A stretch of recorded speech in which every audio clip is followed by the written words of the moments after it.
የበላይነቱ አልተሻላቸውም እንዴ? መኝታ ቤት ውስጥ አረፍ ብሏል እና ደግሞ መቼም ቢሆን መረበሽ የለብንም። አሁን የመኝታ ሰዓት ነው። አላዲንን የመሆን ጥቅሙ አንዱ ይሄ ነው። ልክ አይደለው እንዴ?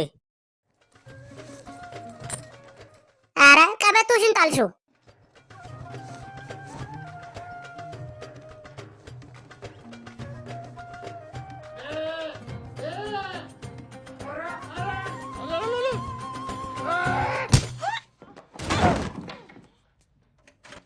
ምን እያደረክ ነው? ልትደፍረኝ ሞከረች። እንደዛ አይደለም። አንተን ሊያስደስቱ እየሞከሩ እኮ ነው። ሴቶቹ እኮ ተሰጧቸውን ሊያሳዩ እየሞከሩ ነው።